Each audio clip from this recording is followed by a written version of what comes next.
bendita contradição, ou talvez um paradoxo, né? Um patrimônio alto, renda alta, mas no final do mês não sobra nada.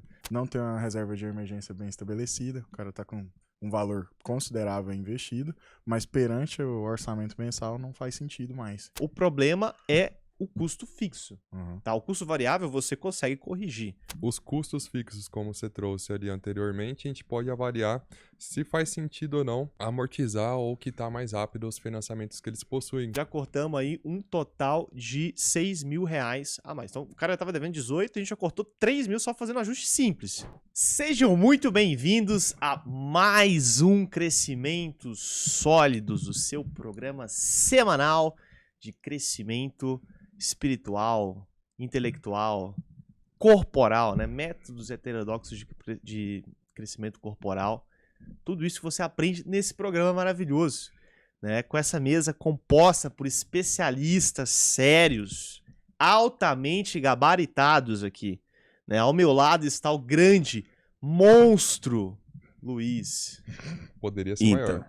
poderia ser maior. Poderia ser maior, né? Se você acompanhasse o O programa Aquaman tá desumilde. e entendesse os métodos alternativos, você entenderia que você poderia ser um pouquinho maior aqui Estou nesse programa. errando nesse ponto. Mas ele tá sliced. Uma informação que a gente tem sobre o Luiz é que ele tem medo do booking. Eu já Do percebi isso. É que eu não consigo comer muito. É? Não, você tem medo de perder a definição também. Também tem esse problema. Ah, entendi. Você confunde, então. Problema E- do Lucas. Aqui também nessa mesa está o nosso digníssimo, natural de Cavalcante, Goiás, Lucas Sena. Os. Atualmente morando em Goiânia. Morando em Goiânia, né? Aqui. E à minha frente o grande, muito grande, pero não tão grande quanto o ano passado, porque o cara tá no cut, né? Grande Aquaman, rei dos 7 mares. Como é que tá o Estreito de Hormuz agora? Informação Tá quente. fechado, semana que vem tá aberto, então segue nessa Tá, sequência. essa abre e fecha, abre Eles e estão fecha, mantendo né? a constância ali de abre e fecha. Ah, bota Isso. fé. Sim. Mas o pessoal tá procurando outra rota não ali e tal. Não vai estar tendo outra rota, né? Esse é o problema. Esse é o problema aí. E por falar em problema, né? A gente vai abordar um tema aqui muito interessante. Vamos trazer mais uma vez aqui uma análise, uma análise situacional de um caso real. Mas antes, né, como somos um programa de tradição aqui, nós vamos para a leitura dos nossos digníssimos comentaristas, dos nossos assistentes, não é não? Eu inventei essas palavras. Nossos queridos assistentes. Então, mantendo a tradição do nosso programa, vamos ler os principais e os comentários mais inúteis também, porque a gente não pode deixar eles de fora, do último vídeo, que foi o nosso primeiro case ali, que a gente fez até, inclusive, com o Malheiros. Grande Malheiros. Grande, já Vai foi de maior. pequeno Malheiros Ele, agora. já Já foi maior. ele diminuiu pela metade ali, ou Metadezinha Malheiros. 60%. Meio Malheiros. Então tivemos o primeiro comentário do Francisco aqui, que comentou que 5 mil por mês para 2 crianças em SP é uma escola barata em Caps Lock. Isso é louco. O que vocês Que têm isso? a Tá comentar sobre Nós não estamos vivendo no mesmo mundo, não. Eu não discordo, cara. 5 mil por mês é uma escola barata. Dependendo da região de São Paulo. Porque ali, assim, aqui em Goiânia você já paga 5 mil em escola aqui. É assim, 2.500 no caso da mensalidade, né? E aí como é que controla esse orçamento mensal aí, hein? Pois é. Complicado. Inflação tá foda. Tivemos o Matheus Silva que comentou: esse vídeo é uma verdadeira consultoria. Realmente, parece até que a gente trabalha com isso, né? Então, um impressionante. forte abraço pro Matheus. Bater palma pro profissional. Quiser pagar aí também, né? Estou recebendo. E o Cássio comentou: a edição desse vídeo foi tão boa quanto pintar com Lux Color. A tinta da pintura inteligente. Não é merchan. Não, Mas já Alô, nunca Lux assistiu futebol, Color. não, pô? Porra, Acho que nem existe mais, existe? sei lá. Vamos lá. Existe, mas enfim. Vamos lá. Hoje, o nosso caso situacional, né? Ele envolve a bendita contradição, ou talvez um paradoxo, né? Um patrimônio alto, renda alta, mas no final do mês não sobra nada, né? Ou seja, endividado ainda. Então, qual que é o ponto, né, aqui que a gente vai trazer? Essa situação, ela é mais comum do que a gente pensa, né? Então, você vê aquele cara com aquele patrimônio, pô, gigantesco ali, carro, casa em praia, casa em não sei aonde, tem tudo do bom e do melhor, mas, assim, se for olhar na conta, ele tem um saldo devedor ali, né? Muito alto, que muitas vezes, em alguns meses, ele acaba não cobrindo. Então, o nosso caso hoje é do Eduardo e Mônica. Eduardo e Mônica. Referência. Referência. Importante é Referência. referência. É um casal que vive em São Paulo. São Paulo, capital. Né? Por isso que São Paulo é grande. E os dois têm uma renda combinada, né, de aproximadamente 50 mil reais. Na verdade, 47.900 para ser exato. Dos quais 32 mil é o salário líquido do Eduardo, né, 13.500 é o salário líquido da Mônica e 2.400 que é proveniente de aluguéis de uma sala comercial. O patrimônio todo dá um total de 3,5 milhões de reais aproximadamente, dos quais 1.450.000 é um imóvel, mas ele tem ali um saldo devedor de 610 mil reais ainda sem pago, né, um apartamento. Você tem uma casa na praia quitada, que vale aproximadamente 700 mil reais, e uma sala comercial que vale 390 mil. 390 mil, que gera esse aluguel de 2 e... Pô, esse aluguel tá legal, hein? Tá bom, pelo parâmetro, se bem que você tira o imposto ali... É de festa, é de festa. É. E aí, você tem também automóveis, né, no valor de aproximadamente 247 mil reais, né? Mais ali alguns outros bens que o Aqua está com ele na mente. O que faltou, Aqua, no que eu falei? Bom, eles têm 2 carros ali também, né? Totalizando um valor de 247 mil, só que eles Isso. estão com um saldo devedor de 74 mil. Então tem algumas parcelas do financiamento já embutidas ali no orçamento doméstico deles. Sem filhos? Tem dois Filhos, um de 15 anos e uma de 9 anos, né? Mora em São Paulo, mantém um padrão de vida elevada. Idade do Eduardo e da Mônica. 44 anos Eduardo contra 42 da Mônica. Maravilha. E agora, vamos falar aqui, E 15 deixa eu ver se faltou mais alguma coisa. 15 anos e 9 anos das crianças. Uhum. Então o adolescente ali de 15 provavelmente já vai entrar numa faculdade ali em pouco tempo.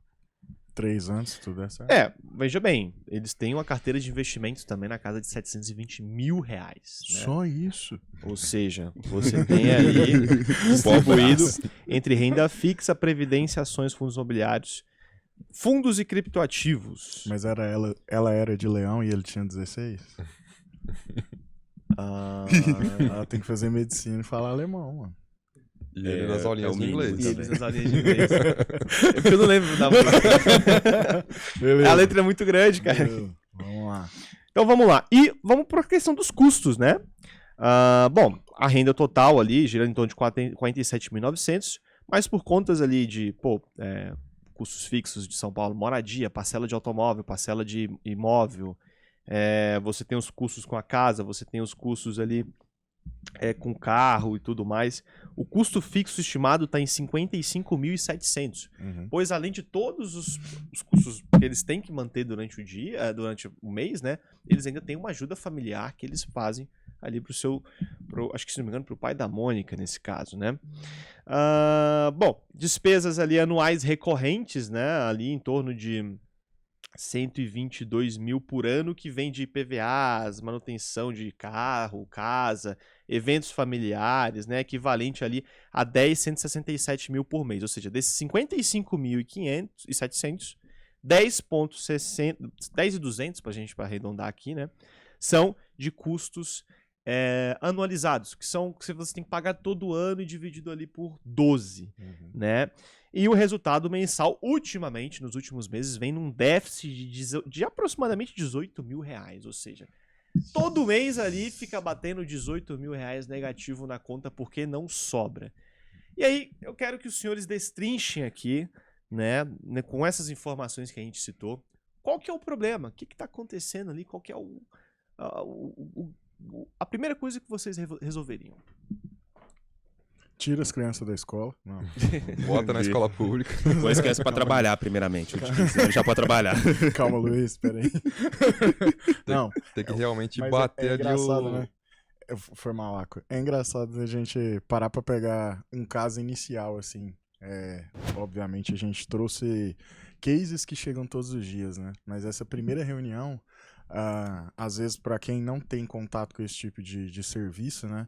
Olha o quanto é complexo a gente estabelecer a árvore ali de tudo que está acontecendo na vida da pessoa, e essa primeira reunião ela é regulamentada, né? Então é importante que você tenha todos os nuances ali para entender aonde começam os problemas, né? Um grande ponto que é o que eu mais fico chateado assim quando acontece com o investidor brasileiro, deficitário com a carteira de investimentos, vai rolar o desmanche aí, ó. Não tem uma reserva de emergência bem estabelecida, o cara tá com um valor considerável investido, mas perante o orçamento mensal não faz sentido mais. Então, você já começa deteriorando ali uma parte de investimentos que pode estar indo muito bem. Mas ficar deficitário e investir já é um ponto crítico a ser avaliado aí. Ó. Então assim, começando no déficit de 18 mil, provavelmente essa carteira de investimentos dele tá sendo ali todo mês tocada 18 mil para menos, né? Uhum. E mesmo que ela gere uma baita de uma rentabilidade, ela não vai conseguir sustentar por muito tempo. Aí vem aquela dor, né? Você tem bons ativos, estão gerando dividendo, tá positivo, tá com preço médio legal, e são exatamente eles que você vai cogitar sair primeiro. Porque você escolhe ali o que pode estar negativo, você já vem com mais deságio envolvido. Aí tem toda uma perca, um ponto de equilíbrio a ser calculado, isso é bem complexo, hein? Eu acho que às vezes o ponto aqui também é observar, né? Acho que o primeiro ponto que você tem que entender é que toda vez que a pessoa ela tá com um problema de faltar renda todos os meses, ou seja, todo mês falta renda, é porque todo mês tem um erro. Uhum. Todo mês ela comete ou repete um erro que ela tá tendo. E muita gente pensa, pô, é o custo variável, é o que eu gasto no variável ali. Mas, cara, o custo variável você consegue ajustar. Não é difícil você deixar de ir num restaurante uma vez por semana, ou você deixar de tomar um cafezinho quando você chega no trabalho. Já quer cortar o café. Isso Se não o variável virar fixo, aí é foda. Isso não é o problema. O problema é o custo fixo. Uhum. Tá? O custo variável você consegue corrigir. O custo fixo é mais difícil, porque o custo fixo, na verdade, ele é um compromisso de pagamento que você firma para pagar todos os meses. Sim. Então, tudo aquilo que é recorrente, né? Escola, PVA, parcela de PVA, parcela de carro, parcela de imóvel, pode ser streaming também, assinatura, academia, tudo aquilo que é recorrente, que você paga mensalmente, ele acaba, em certo modo, acumulando, né? E comprometendo uma parte da sua renda todos os meses. Faça chuva, faça sol, você vai ter que ter aquele dinheiro. Uhum. Então, eu acredito que o primeiro ponto que você tem que fazer não é olhar só o custo variável, mas olhar sim o custo fixo. Fala assim, cara, o que eu tô pagando e não tá fazendo o menor sentido? Uhum. Né? E aí você descobre, às vezes você tá pagando uma RA que você nunca usou, né? Ou então você tá pagando um stream que você nunca usou, você tá pagando ali uma assinatura que você não usa. Você tá mantendo o custo, às vezes, de um imóvel, ou de um bem, ou de alguma coisa que você, cara, não faz diferença nenhuma na sua vida, não usa pouco, entendeu? Uhum. E aí o caso que eles têm aqui também, né, é a questão da casa de praia, que eles citaram, né, que eles usam muito pouco. Ou seja, faz sentido você ter ali um bem que você usa, sei lá, 1, 2 vezes por ano? Né? Tá quitado. Mas e a manutenção? Né? Uhum. A limpeza, quem cuida e tudo mais. PTU. IPTU, né? Pô, você tem ali IPTU e IPVA ali por ano, 122 mil do que eles passaram, né? Que são Uhum. custos de, dá 10 mil e pouco por mês. Uhum. Então, assim, quanto que você paga desse IPTU lá, que às vezes você poderia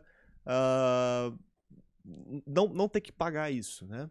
Ou às vezes você tem um imóvel que você pode até utilizar como é. O que vocês fariam nesse caso, por exemplo, que você tem ali, primeiro, um custo fixo muito alto, e aí você já identifica de imediato que você tem um bem que você utiliza muito pouco, né? E que te gera mais gastos do que benefícios. Uhum. Então, realmente tem que avaliar, tem que manter o controle do orçamento muito sofisticado, que às vezes o pessoal deixa a desejar nesse ponto. Mas tocando no ponto da casa de praia, pode avaliar, querendo ou não. Eles não vão querer vender facilmente, porque deve ter sido uma conquista ali, algo planejado, algo sonhado. Porém, avaliar, por exemplo, colocar um Airbnb para ela gerar renda e equilibrar a questão de custos versus pode ficar até no positivo, no final das contas, se fechar o anual. Exatamente, uma ótima ideia. É uma questão viável. Na questão de reduzir os custos fixos, como você trouxe ali anteriormente, a gente pode avaliar se faz sentido ou não amortizar ou quitar mais rápido os financiamentos que eles possuem, como dos Portabilizar. carros, portabilizar no cenário de taxa de juros menor, na questão do financiamento dos carros e também da casa de praia que está financiada ainda. Isso. Tá. Vamos imaginar aqui, ó, a gente tem aqui, pô, tem 74 mil de saldo DVD Não, dos carros, né? o apartamento deles está financiado. O apartamento tá financiado, foi em 610 mil de saldo, né? Então, provavelmente, o apartamento deles, cara, assim, jogando muito por baixo, a passada deve ser em torno de uns 5 mil reais mensais. Uhum. Né? Baseado no que a gente tem de juros hoje e tudo mais, são 5 reais mensais. O que eles pagam de carro, 74 mil, pô, os carros custam ali um total de 247, ou 147 os dois? 247 247 os dois. Provavelmente são dois carros ali acima de 100 mil reais, né? Ou um mais baixo e um mais caro. Mas enfim, são carros que normalmente têm um custo mais alto. Bom, ele comprou ali a uma taxa de juros baixa, ele está pagando 1,5, 1,8, que é o que estão financiando hoje. Uhum. Né? De total efetivo vai para quase 2. Então, provavelmente, essa parcela desse cara deve já em torno de uns 2,5 por aí. Então, Uhum. 5 mil mais 2,5, a gente está falando ali de 7.500. Então, você tem 720 mil líquidos ali. Cara, se eu utilizar 74 mil para amortizar, você evita uma quantidade gigantesca de juros lá na frente. Sim. Você quita o carro, né? E você pode utilizar uma parte desse valor, por exemplo, para quitar lá saldos devedores lá na frente do seu apartamento. Porque isso reduz drasticamente ali, dependendo do sistema de pagamentos, né? O de amortização, o seu juros a ser pago e, naturalmente, sua parcela. Você não precisa quitar tudo, Uhum. né? Mas você pode quitar uma boa parte. Óbvio que tem que fazer uma avaliação se compensa ou se não compensa. A casa, no caso dele, que você coloca ali para Airbnb, cara, casa de praia, eu não tenho uma noção de quanto que se geraria de renda, mas, sei lá, uns 2 mil por mês? Parado não pode ficar. Parado não pode ficar, Exato. mas geraria uma média de 2 mil por mês. Meses de temporada gera mais, meses de temporada gera menos. Você coloca uma imobiliária, às vezes, para administrar, pra você não ter dor de cabeça, né? Você já tem uma renda a mais. Então, se aquela casa que não te rendia nada, já te rende alguma coisa. Uhum. Vamos supor que no ano ela consiga quitar ali o PTU dela. O PTU de São Paulo, casa de praia, deve dar mais ou menos ali uns 10 mil nela, né? Se for pra grande é caro, viu, moço? Vamos botar aqui uns 10 mil de PTU no ano? Eu acho que dá. Não, acho que dá um pouquinho mais, né? Ela é 390, né? É 700 mil reais a A casa. casa? Isso. Então deve dar. O IPTU normalmente é em torno de 2,5%, 3%, né? Então acho que dá mais. Deve dar uns 15 mil ano. Então, pô, você já bate aí 1.500 por mês que você tem que pagar recorrente. Com esses 2 mil a mais. Então a gente já resolve um problema de cortar aí. A gente levantou aqui já em torno de 8 mil reais de custo fixo, né? 8 mil não, 9 mil, que é 5 do apartamento. Sem falar em gasto familiar, né? Sem nem falar em gasto chegamos, familiar. nem chegamos no Na gasto verdade, familiar. o apartamento a gente não vai quitar, a gente vai reduzir a parcela. A gente vai Uhum. conseguir reduzir ali para uns 3 mil. Então eu cortei 2 mil, mais o carro a gente cortou mais 2.500, 4.500. E a casa a gente já cortou aí 1.500 por mês, que é provavelmente. A gente está estimando, tá? Não dá para ter as informações todas precisas, mas a gente está estimando. Uhum. Então, já cortamos aí um total de 6 mil reais a mais. Então, o cara estava devendo 18, a gente já cortou 3 mil só fazendo ajuste simples. Né? Coisa bem tranquila. O que mais vocês identificam aí que podem ser pontos de serem observados? A parte mais difícil disso é quando chega assim, um primeiro atendimento vou atacar culturalmente o nosso país, né? É muito difícil falar de educação financeira. E aí a pessoa cria certos hábitos, né? E esses hábitos eles precisam ser ponderados. Aí vem aquela conversa do casal, né? Vem um alinhamento de expectativas. Obviamente, o tipo de case que a gente trouxe aqui, essa fatura do cartão vai ser um monstro. Então, e o cara, a família abrir isso, né? E realmente assumir que causaram um problema é a maior dor. Mas quanto mais você evita, né? Pô, se tá 18 mil negativo, você já pode considerar aí, ó, que tem cheque especial, parcelamento de fatura, tudo isso já tá envolvido.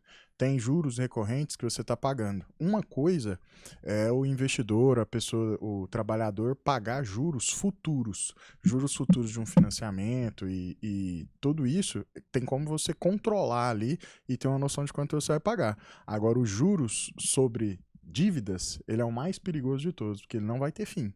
Ele vai girar uma bola de neve aí e poder sujar o nome, a depender da profissão do Eduardo, vai ser extremamente perigoso, para a Mônica também. Então, deixar essa bola de neve crescer é o maior problema. E aí é onde a gente vem, aí é onde a gente vem no ponto mais crítico, né? A redução das expectativas ali recorrentes. O que é o gasto absurdo ali? Restaurante, viagens anuais, pontuais. Às vezes está investindo em alguma coisa, alguma empresa que ainda não gerou um retorno. Tudo isso tem que ser ponderado de maneira unitária, né? Mas não evite essa conversa. Para todos os investidores que estão nessa situação, quanto mais você postergar isso, pior vai ficar. Às vezes é interessante você, de fato, observar que é mais importante você quitar seus problemas e dívidas, resolver seus problemas, do que às vezes você ter um patrimônio investido, você ter um patrimônio imobilizado. Não dever é melhor que investir. Não dever é melhor. Já é um investimento, não é? Porque, por exemplo, se a gente se coloca na perspectiva, o fato de você dever, aí a gente tá falando 100% na PF, tá? Sim. Não é em muitos casos, dívida de consumo, tá? Porque a gente não tá falando aqui de dívida de patrimônio. Tem uma coisa que é diferente. Dívida de patrimônio é quando você financia um carro, uma casa, vê uma oportunidade ali, você precisa desse bem e tudo mais. Isso é uma coisa. Agora, dívida de consumo, que é essa questão do cartão de crédito parcelado, você usar cheque especial e tudo mais. Quando você tem dívida de consumo, cara, é como se o seu patrimônio ali ele fosse negativo, entendeu? E aí, pô, se você tem um dinheiro investido e você tá devendo coisa de consumo, de cartão e tudo mais, isso não faz o menor sentido. Não porque a rentabilidade de ganho, ela nunca vai se equiparar. Nunca vai ser da dívida. do pagamento da dívida. Então, em certos momentos, a gente já raramente recomenda vender ativos aqui, né? Mas em certo momento é observar se não vale a pena você desfazer uma parte da sua carteira também para compor ali e quitar esses problemas. Você quitar o limite do cheque especial, né? Você quitar o pagamento de possíveis juros que tem nos cartões e tudo mais, né? Antecipar parcelas que você tem, porque é outro problema, né? Quando o gasto variável vira custo fixo, que é a questão das parcelas. Parcelei em 12, parcelei em 12, parcelei em 12. Quando você vê, já tem 30% da sua renda parcelada em 12 vezes no cartão.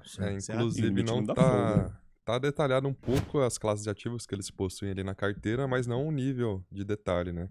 Mas pelo menos assim, né? A gente não sabe, por exemplo, quanto eles têm em liquidez para preparar uma reserva de emergência e ver o quanto eles podem disponibilizar para se eles têm fazer mas aqui eles colocam investimentos financeiros e caixa, então eles devem ter sim uma liquidez ali. Mas só que assim, pensa comigo, renda fixa, previdência, ações, fundos imobiliários, fundos e criptoativos.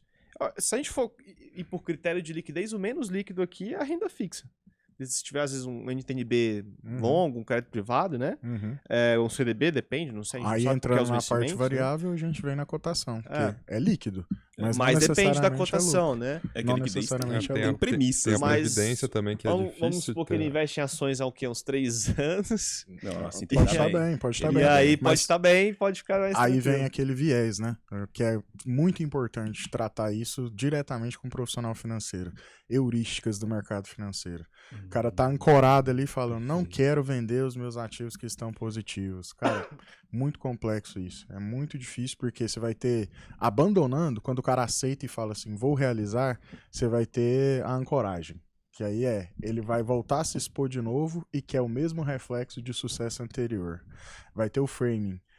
A foto que ele tem do mercado quando ele investiu é outra comparado com o momento atual. Então, esse abandono ali, esse despendimento, não é sobre a sua decisão final, não é sobre lucro e prejuízo. Vem também o ponto de equilíbrio, que é a parte mais difícil de você mensurar. Um cenário bem complexo, que assim, isso é muito individual, tá? Não é uma recomendação e não é a solução para todos os problemas. Mas investidores não conseguem abordar ponto de equilíbrio. Se eu tomar um prejuízo aqui, perante a taxa de juros atual, onde eu consigo equilibrar novamente essa situação? Vem estruturas que as pessoas às vezes não conhecem. Por exemplo, a parte de previdência pode ser pelo CLT do Eduardo, que é muito pesado, e ele fez lá um PGBL para abater na renda. Maravilhoso, você vai conseguir ter uma eficiência fiscal nisso aí. Mas ainda tem outra abordagem que a gente pode ser mais incisivo, e essa é muito específica. Tem imóveis aí e veículos que ele pode utilizar como garantia no empréstimo. E se essa taxa, ele conseguir uma alavancagem que faça sentido, ele quitar tudo que está negativo, ele volta para o ponto de equilíbrio mais rápido com um capital maior. Então tudo isso depende de profissão, cenário, taxa de juros, reputação bancária que ele pode estar jogando fora, estando deficitário.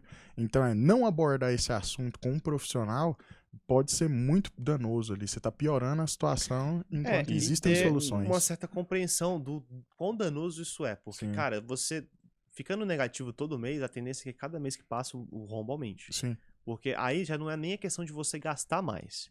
É a questão do próprio juros comer a sua renda, né? Sim. Comer a sua rentabilidade. E aí é importante você ter uma noção, né, também sobre essa questão do planejamento, de se programar, de verificar o que antecipe e tudo mais, né?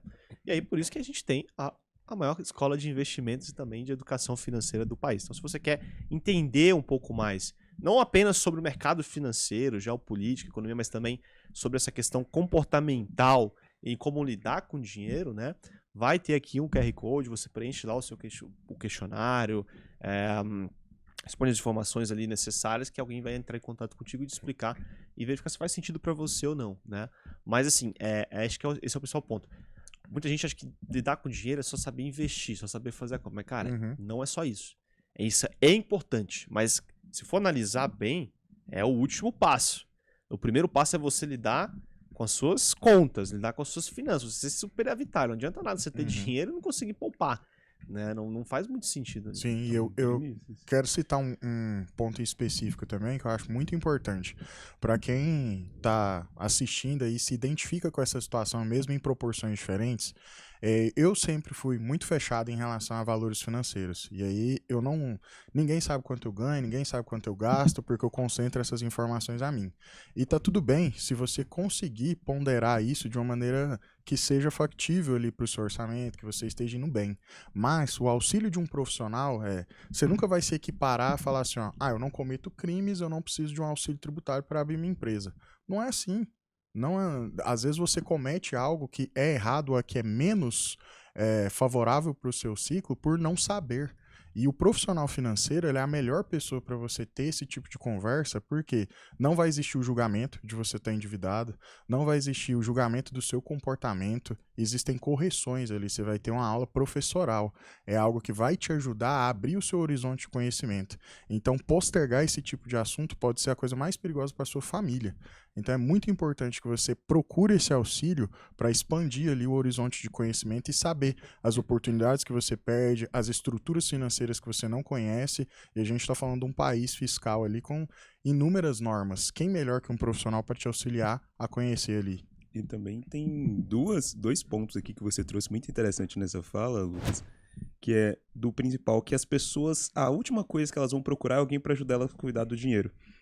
Justamente por essa crença e também depois porque tem no YouTube de graça. Geralmente as pessoas... Mas não é pra você, né? Então, exatamente. A pessoa fala, não, tem no YouTube de graça, eu posso ver ali e vai encaixar pra mim. Só que o Lucas falou de encontrar um profissional é que ele vai ver o seu cenário, avaliar os seus hábitos, até porque o que a gente estava falando aqui em termos de reduzir custos e essas coisas, a gente está tratando os sintomas. A gente não está tratando a causa exata ali do porquê você está endividado, por que você chegou naquela situação. Então, você tem que ver quais são os hábitos que estão causando isso, né, ao longo do tempo ali, para que necessariamente a gente trate o que está causando agora esse endividamento e depois, posteriormente, você possa acabar com essa dívida também, né?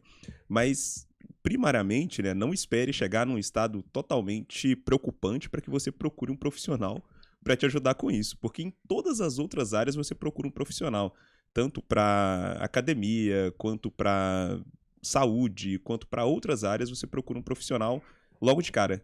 Aí para investimentos você quer ficar seguindo qualquer dica, é o patrimônio que você construiu durante a vida toda e você tá simplesmente tratando com displicência. Trata como se não fosse tão importante para você. Você demorou um tempo enorme para poder construir, às vezes até sacrificou muitas coisas para construir e deixa aquilo ali nas mãos do zero conhecimento. Inclusive, um primeiro grande choque ali e o primeiro passo educacional que a gente tem que fazer é falar para os clientes, para as pessoas que a gente tem em contato, que a gente não vai tratar exclusivamente da carteira de investimentos dele, porque isso é um pedaço, né? A gente tem que tratar, a gente atende pessoas, que vai muito no sentido daquela mística, que a economia é uma ciência exata, que é o primeiro pensamento que vem nas pessoas, mas é, na verdade, uma ciência humana.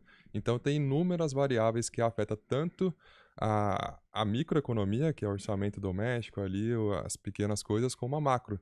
Então, tá muito linkado isso. E falando da UVP Escola, inclusive lá vai ter aulas completas de você tanto se aprender a organizar como também investir, mas também vai ter ferramentas, e uma delas é o orçamento doméstico, onde vai te facilitar para você enxergar gargalos. Inclusive você pode plugar o cartão ali que ele já vai te detalhar exatamente o tipo de custos, já separando por categorias. Fica mais fácil, reduz o tempo de você enxergar possíveis modificações que você pode fazer. Aí, batendo numa dor aqui do nosso casal também, é que eles gastam uma parte do orçamento com lazer, luxos e viagens. Então, não que a gente vai precisar cortar tudo de uma vez, né? Mas tentar implementar uma mudança. Talvez não viajar para a Europa, viajar aqui dentro do Brasil. Talvez esticar um pouco o prazo. Se eles fazem uma viagem grande por ano, talvez esticar para 18 meses. E aí você reduz um pouco o custo na linha temporal. Então, são variáveis, são ajustes que vai fazendo até você conseguir encaixar um orçamento que faça sentido na situação atual. Mas você acha que, por exemplo, cortar algumas coisas como lazer de viagens, você tá endividado, pelo menos na minha humilde visão. Você não tem que ficar viajando para N lugares. Você tá endividado. O que você vai fazer viajando? Você vai gastar mais dinheiro. É complexo. O pessoal é orgulhoso. Complexo. Porque às vezes você vai descer um padrão de vida, isso pode causar alguma coisa emocional e atrapalhar mais ainda. Você quer cortar o cafezinho do pode pessoal. viajar, Porém, mas você vai ali pro interiorzinho ali, ó. Igual nós aqui. Vou pra Caldas Novas. Rapaz, Vai pra a gente sabe Pirinópolis, exatamente pra onde você vai esse ano. É, né? mano? Sabe exatamente onde tu vai. Mas eu não tô endividado. É um ponto interessante. Pai tá bem superavitário. Ainda. Ainda. Espera até você viajar. Que continue assim. Veja nos próximos episódios. Bom, então, pra resumir, basicamente, cara, vamos lá. Olhar o custo fixo, né? Olhar o que faz sentido pra sua vida, no seu patrimônio hoje. Resolver problemas de curto prazo ou problemas que podem virar uma bola de neve. Então, juros altos não é bom pagar. Despesa de consumo não é bom. Despesa de consumo você tem que ter, né? Mas eu falo, dívida de consumo nunca é bom. É sempre pior, porque é uma dívida que não tem garantia nenhuma. O banco vai cobrar o que for. Juros exorbitantes. Não tem a dívida de consumo. E eu acho que muito mais também a questão comportamental. Então, observar hábitos que ali forçam você a consumir. Então, querer ter um status muito alto, frequentar muita coisa que não agrega em porra nenhuma, né? E observar também o que você pode e é capaz de fazer. Né? Acho que não prejudique seu futuro. Tem um ponto que a gente viu aqui, que eles têm uma ajuda de custo ali pro pai, pra família, acho que o pai da Mônica ali e tudo mais, né? Então, assim, cara, não tem problema ajudar, é o correto, né? Você podendo e tudo mais. Só que tem que estar dentro da sua realidade também. Você não pode se matar, porque uma hora vai chegar um ponto que você vai precisar de ajuda também. Sim, vem aquele caso, né? Muitas vezes a pessoa tem ali uma surpresa, né? E quando você vai chegando em idade mais avançada, e seus pais, você recebe aquela notícia trágica de uma internação, de uma cirurgia de emergência e tudo mais. Então, isso não estar dentro do orçamento de uma família já é errado. Você tem ali a abordagem tanto do seguro de vida, né? Que você pode ter cláusulas ali de enfermidade, que você consiga abarcar uma série de coisas, quanto o plano de saúde. Mas o plano de saúde para uma pessoa de idade mais avançada, ele é sempre mais caro. Mas qual que é melhor? Você despender mensalmente algo que garante e mantém a qualidade da saúde, ou você ter um gasto surpresa de nível imensurável? Então, isso tem que entrar no orçamento de maneira efetiva quando você fala em responsabilidade com dependentes financeiros. Essa parte é muito importante. Outra questão é, não entender um cenário de juros, você vai ter oportunidade ali de saber o quão efetivo é para você quitar as suas dívidas perante o que o seu dinheiro rende. Então, sua carteira tem uma rentabilidade média X, aí você tem o desinvestimento e o crédito, como eu falei, né? Então, a taxa de juros que você pega do crédito e a rentabilidade do seu investimento, elas podem ser equiparáveis. Então, se você zera isso ou chega próximo você tem um volume financeiro maior para trabalhar. E não pense que você vai conseguir fazer sozinho, você não vai. Se você falasse, eu vou despender todo o meu tempo disso, para começar, se fosse um profissional financeiro, você não estava endividado. Em segundo ponto, você é médico, passa o dia... Calma aí, Lucas. Ah, cara, o profissional financeiro, assim, sendo bem sincero, na minha opinião, o profissional financeiro, ele não precisa ser rico. Nem todo consultor de investimentos é milionário, fora da UVP. Fora da UVP. Aqui nós somos tudo futuro milionário, mas o profissional financeiro, ele não pode ser endividado. Pô, Não, é o isso mínimo, é verdade, é o mas tem mínimo. bastante. Tem, tá errado. Agora, o médico não fica doente? Quantas vezes você vê advogado não pode tomar processo? Como? Você tá envolvido, né? Então não é assim. Nutricionista. Esse é polêmico. Personal trainer, você aí. É isso, cara. Não deveria, né? Mas existem esses nuances ali onde você tem ferramentas que podem resolver o seu problema. Mas quanto mais avançado o seu problema, mais avançada a solução. Então, pondera isso aí e pensa melhor no seu futuro. Vamos então para o recado final deste programa. A gente vai manter a tradição do nosso programa? Vamos manter a tradição, que esse é um programa de tradição. Então, mantendo a tradição, deixe aqui seu comentário. Se você quiser ter seu case avaliado, não precisa deixar nos comentários, né, informações sensíveis, mas procure, por exemplo, um Instagram aí desses senhores, se você quiser enviar seu case. Eles vão ter tempo hábil disponível para avaliar, para tratar, para trazer para o próximo programa. Muito tempo. Com certeza, rapaz. Estamos tendo aqui. Tempo aqui é o que a gente mais tem. Mais algum recado final, senhores? Busquem conhecimento. Forte abraço. É que busca com isso. Não tem ninguém mais interessado.